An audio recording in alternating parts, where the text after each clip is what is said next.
అందరికీ నమస్తే ప్రజలారా. ముందుగా ప్రతి ఒక్కరు కూడా మన ఛానల్ని కిందన్నటువంటి సబ్స్క్రైబ్ బటన్ని నొక్కి అందరూ కూడా సబ్స్క్రైబ్ చేసుకోండి. ఇక దేశవ్యాప్తంగా కూడా 5 రాష్ట్రాల ఎన్నికలకు సంబంధించి ఫలితాలు వచ్చిన తర్వాత తెలంగాణలో ప్రధానంగా భారతీయ జనతా పార్టీ వచ్చేటటువంటి 2029లో అధికారంలోకి వస్తోంది అంటూ కూడా కొన్ని వార్తలు వస్తూ ఉన్నాయి. అయితే దాదాపు 5 రాష్ట్రాల ఎన్నికల ఫలితాలు వచ్చిన తర్వాత ఏదైతే పశ్చిమ బెంగాల్ కావచ్చు, అదేవిధంగా అస్సాం కావచ్చు, అక్కడ భారతీయ జనతా పార్టీ ఘనంగా విజయం సాధించింది. ఇక పశ్చిమ బెంగాల్లో ఇది మొదటిసారి, అదేవిధంగా అస్సాంలో మూడోసారి కూడా అధికారంలోకి వచ్చింది.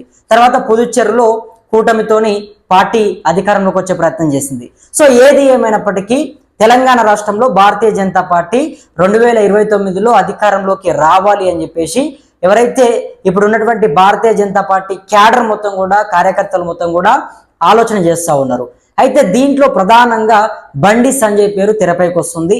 మళ్ళీ బండి సంజయ్ పార్టీ పగ్గాలు చేపట్టాలి. తెలంగాణ రాష్ట్ర అధ్యక్షుడిగా మళ్ళీ బండి సంజయ్ ఎన్నికైతేనే, ఆ కుర్చీలో ఆయన కూర్చుంటేనే మళ్ళీ ఖచ్చితంగా 2029 వచ్చేటటువంటి ఎన్నికల్లో ఖచ్చితంగా భారతీయ జనతా పార్టీ అధికారంలోకి రావడం సాధ్యమవుతుంది. ఇక వేరే వ్యక్తులు ఉంటే గనక పార్టీ ఇదే మాదిరిగా కొనసాగుతుందే తప్ప అధికారంలోకి రావడం అనేది అసాధ్యం అంటూ కూడా చాలా మంది భారతీయ జనతా పార్టీ నాయకులు, కార్యకర్తలంతా కూడా ఇప్పుడు ఎక్కడ చూసినా కూడా ఒకటే చర్చ, బండి సంజయ్ మళ్ళీ పార్టీ పగ్గాలు చేపట్టాలి, మళ్ళీ బండి సంజయ్ ఆ కుర్చీలో కూర్చుంటేనే తెలంగాణ రాష్ట్రంలో వచ్చేటటువంటి 2029 ఎన్నికల్లో భారతీయ జనతా పార్టీ అధికారంలోకి వస్తుందంటూ కూడా వాళ్ళందరూ కూడా మాట్లాడుకుంటా ఉన్నారు. మరి రాష్ట్ర వ్యాప్తంగా ఇప్పుడు ఏదైతే పశ్చిమ బెంగాల్ మనం చూసుకుంటే కనుక గత కొన్ని రోజులుగా భారతీయ జనతా పార్టీ అక్కడ ఎంత కష్టపడ్డా కూడా కార్యకర్తలు అధికారంలోకి రాలేదు. సో ఎట్టకేళ్ళకి ఇప్పుడు అక్కడ అధికారంలోకి వచ్చింది. సో అక్కడ అధికారంలోకి వచ్చినటువంటి మాదిరిగానే తెలంగాణలో కూడా భారతీయ జనతా పార్టీ గెలుస్తుంది, మనం కష్టపడాలి అని చెప్పేసి అందరూ అనుకుంటా ఉన్నారు.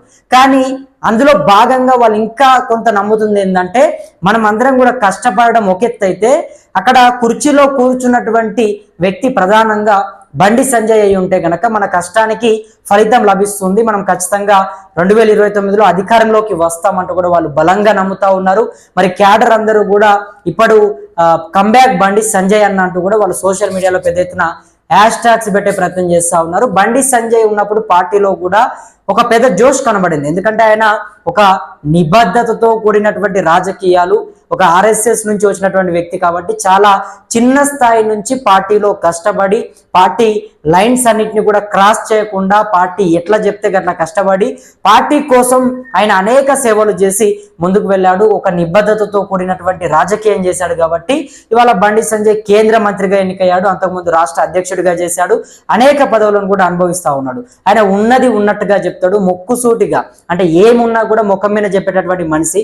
సో తెలంగాణలో ప్రధానంగా ముఖ్యమంత్రి రేవంత్ రెడ్డి మార్క్ రాజకీయం చేస్తూ ఉన్నాడు కాబట్టి, కొంత అటుగా వెళ్లే ప్రయత్నం చేస్తూ ఉన్నాడు కాబట్టి ముఖ్యమంత్రికి పూర్తిగా కూడా ఏమి చెప్పాలన్నా, ముఖ్యమంత్రికి ఎటువంటి సవాళ్లు విసిరాలన్నా, ఎటువంటి కౌంటర్లు వేయాలన్నా, ఏ రకమైనటువంటి విమర్శలు చేయాలన్నా కూడా భారతీయ జనతా పార్టీ నుంచి కేవలం ఏకైక బండి సంజయ్తో మాత్రమే అది సాధ్యమవుతుందంటూ కూడా భారతీయ జనతా పార్టీ నాయకులు పెద్ద ఎత్తున చెప్తున్నటువంటి పరిస్థితి. మరి ఎందుకు ఇంత బండి సంజయ్ పేరు తెరపైకి వస్తుంది అంటే, బండి సంజయ్ మాత్రమే భారతీయ జనతా పార్టీ పగ్గాలు పట్టాలి అని చెప్పేసి క్యాడర్ మొత్తం కూడా ఎందుకు పట్టుబడతా ఉన్నారు, ఎందుకు ఆయన్నే కుర్చీలో కూర్చోవాలని చెప్పేసి ఇంత ఆలోచన చేస్తూ ఉన్నారని చెప్పి నేను కూడా కొంత ఆలోచన చేసి కొంత ఒక ఇన్ఫర్మేషన్ తీసుకునే ప్రయత్నం చేసిన. అంటే బండి సంజయ్ వచ్చిన తర్వాత మార్పులు ఏం జరిగినాయి, బండి సంజయ్ రాకముందే మార్పులు జరిగినాయి, ఆయనతో ఏం సాధ్యమైంది, అంతా ఆయన చేసింది ఏంది అనేది ఒక్కసారి మనం గనక చూసుకుంటే దాదాపు 2019 లోక్సభ ఎన్నికల్లో దాదాపు 4 సీట్లు భారతీయ జనతా పార్టీ తెలంగాణ రాష్ట్రంలో గెలిచింది. 4 సీట్లని 2019లో గెలుచుకునే ప్రయత్నం చేసింది. అయితే బండి సంజయ్ తెలంగాణ రాష్ట్ర అధ్యక్షుడిగా నియమితులైన తర్వాత ఏదైతే 2024 లోక్సభ ఎన్నికల్లో ఆ 4 సీట్లు కాస్త 8 సీట్లు అయినాయి. అంటే 2019లో 4 ఉండే, కానీ 2024లో మాత్రం అవి 8కి చేరినాయి. ఉన్నటువంటి 4ని కాపాడుకోవడమే కాకుండా దానికి తోడుగా మరో 4 సీట్లని కూడా ఏదైతే భారతీయ జనతా పార్టీ గెలుచుకోవడం జరిగింది, 8 సీట్లకు పోయినాయి. తర్వాత 2014 తెలంగాణ రాష్ట్రం ఏర్పడినటువంటి మొదటి అసెంబ్లీ ఎన్నికల్లో దాదాపు బీజేపీకి 5 స్థానాలు వచ్చినాయి. తెలంగాణ రాష్ట్రం వచ్చిన తర్వాత మొదటి ఎన్నికల్లో ఏదైతే భారతీయ జనతా పార్టీ 5 స్థానాలని గెలుచుకోవడం జరిగింది. తర్వాత 2018 అసెంబ్లీ ఎన్నికల్లో అది 5 కాస్త 1కి పడిపోయింది. తర్వాత మళ్ళీ 2023లో అంటే ఇది బండి సంజయ్ రాష్ట్ర అధ్యక్షుడిగా ఎన్నికైన తర్వాత ఏదైతే ఒక్క ఎమ్మెల్యే నుంచి 2018లో ఉన్నటువంటి ఒక్క ఎమ్మెల్యే రాజాసింగ్ నుంచి మళ్ళీ 2023లో దాదాపు 8 మంది ఎమ్మెల్యేలని భారతీయ జనతా పార్టీ గెలుచుకునే ప్రయత్నం చేసింది. సో ఇక్కడ మనం అర్థం చేసుకోవాలి, ఎందుకంటే లోక్సభ ఎన్నికల్లో 2019లో 4 ఉండే, తర్వాత బండి సంజయ్ వచ్చినాక మొత్తం కూడా 4 కాస్త 8 మంది అయ్యారు. బండి సంజయ్ ఎన్నికైన తర్వాత 8 మంది అయ్యారు. అంటే ఉన్నటువంటి 4 ఉన్నారు, వాళ్ళతో పాటుగా మరొక 4 పార్టీ గెలిపించుకునే ప్రయత్నం చేసింది. తర్వాత ఏదైతే అసెంబ్లీ ఎన్నికల గురించి మాట్లాడుకుంటే కనుక అసెంబ్లీ ఎన్నికల్లో కూడా ఆ తెలంగాణ రాష్ట్రం వచ్చినప్పుడు 5 సీట్లు గెలుచుకుంది. తర్వాత 2018 ఎన్నికల్లో 5 సీట్లు కూడా ఉంచుకునే పోయినాయి, 1కి పడిపోయింది. ఆ 1 కూడా రాజాసింగ్ గెలుచుకునే ప్రయత్నం చేసిండు. ఆ 2018 నుంచి తర్వాత మళ్ళీ 2023 అసెంబ్లీ ఎన్నికల్లో అప్పుడు బండి సంజయ్ అప్పుడు రాష్ట్ర అధ్యక్షుడిగా ఉన్నాడు కాబట్టి ఆయన వ్యవహారంలో మొత్తం కూడా ఆయన రాష్ట్ర వ్యాప్తంగా పాదయాత్రలు కానీ క్యాడర్ని మొత్తం కూడా అలర్ట్ చేయడం కానీ అందరినీ కూడా జోష్ నింపడం కానీ చాలా అద్భుతమైనటువంటి ఒక పాలనని అద్భుతమైనటువంటి ఒక రాజకీయాన్ని క్యాడర్ అందరికీ కూడా కార్యకర్తలందరికీ కూడా బండి సంజయ్ అందించే ప్రయత్నం చేశాడు. దాంతోనే ఏకంగా 2023లో 1గా అంటే గతంలో అంతకు ముందు ఉన్నటువంటి 1 సీటు కాస్త 2023లో 8కి చేరింది. అంటే 7 మందిని ఎక్కువగా గెలిపించుకునే ప్రయత్నం జరిగింది. ఇంకా జిహెచ్ఎంసీ ఎన్నికల్లో ప్రధానంగా 2016లో జిహెచ్ఎంసీ ఎన్నికల్లో బీజేపీ కేవలం 4 సీట్లు మాత్రమే గెలుచుకునే ప్రయత్నం చేసింది. 4 సీట్లు మాత్రమే వచ్చాయి. అయితే 2020 నాటికి ఆ సంఖ్య 48కి చేరింది. అంటే బండి సంజయ్ రాష్ట్ర అధ్యక్షుడిగా ఎన్నికైన తర్వాత ఏదైతే 4 సీట్లు కాస్త 48కి చేరినాయి జిహెచ్ఎంసీ ఎన్నికల్లో. ఇక బండి సంజయ్ అధ్యక్షుడిగా ఉన్నప్పుడే ఇవన్నీ కూడా అంటే ఈ ఎన్నికలన్నీ కూడా రావడంతో కొంత రాష్ట్ర రాజకీయాల్లో మొత్తం కూడా బీజేపీకి ఒక బలమైనటువంటి ప్రత్యామ్నాయంగా ఎదిగేందుకు కూడా ఈ ఫలితాలు పునాది వేశాయని చెప్పుకోవచ్చు. మొత్తం కూడా బండి సంజయ్ 2020 మార్చి 11న తెలంగాణ బీజేపీ అధ్యక్షుడిగా ఆయన నియమితులయ్యారు. అప్పుడు ఉన్నటువంటి డాక్టర్ కె లక్ష్మణ్ స్థానంలో బండి సంజయ్ బాధ్యతలు కూడా చెప్పడం జరిగింది. ఇక బండి సంజయ్ పూర్తిగా కూడా తొలగింపు విషయానికి వస్తాయి. అంటే ఆయన రాష్ట్ర అధ్యక్ష పదవి నుంచి ఆయనను 2023 జూలై 4న అధ్యక్ష పదవి నుండి తొలగించారు. ఇక బండి సంజయ్ని తొలగించిన తర్వాత పార్టీ కొంత మరి డౌన్ఫాల్ అవుతా ఉందా ఏందనేది తెలియదు, కానీ కార్యకర్తలు అయితే పెద్ద ఎత్తున అసంతృప్తితో ఉన్నారు. బండి సంజయ్ని మొత్తం కూడా రాష్ట్ర అధ్యక్షుడిగా తీసేసిన తర్వాత బీజేపీలో ఉన్నటువంటి క్యాడర్ మొత్తం కూడా మా బండి సంజయ్ అన్నని తీసేశారు. మొత్తం కూడా ఆయన మంచిగా పార్టీని ఒక మంచి జోష్లో తీసుకెళ్తా ఉన్నాడు.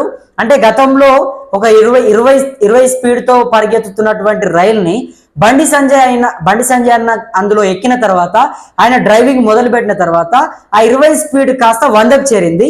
మరి ఆ 100 స్పీడ్లో వెళ్తున్నటువంటి రైలుని మళ్ళీ ఒక్కసారిగా ఆయనని దించేసిన తర్వాత 100 స్పీడ్ కాస్త మళ్ళీ 50 స్పీడ్కే పడిపోయిందని చెప్పేసి భారతీయ జనతా పార్టీ కార్యకర్తలంతా కూడా చెప్తా ఉన్నారు. బండి సంజయ్ ట్రైన్ నడిపితేనే అతివేగంతో వెళ్తుంది, తొందరగా గమ్యస్థానానికి చేరుతుంది, అనుకున్నది సాధిస్తుంది అంటూ కూడా పెద్ద ఎత్తున వాళ్ళందరూ చెప్తా ఉన్నారు.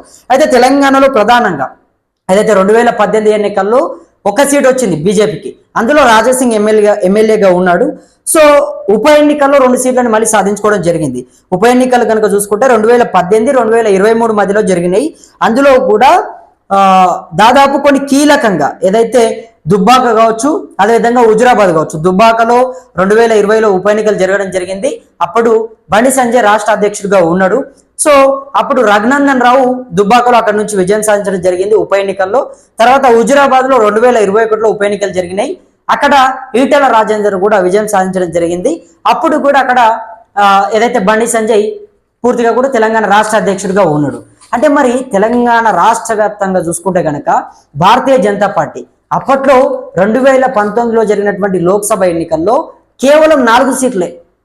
ఆ 4 సీట్లని కాస్త మళ్ళీ బండి సంజయ్ వచ్చిన తర్వాత 2024లో ఆ 4 సీట్లని 8 సీట్లకు పెంచిండు. సో 4 ఉన్నాయి కాపాడిండు, మళ్ళీ వాటికి తోడు ఇంకో 4 ఎక్కువగా చేసే ప్రయత్నం చేసిండు. తర్వాత జిహెచ్ఎంసీ ఎన్నికలు, నిజంగా జిహెచ్ఎంసీ ఎన్నికల్లో అధ్వానం.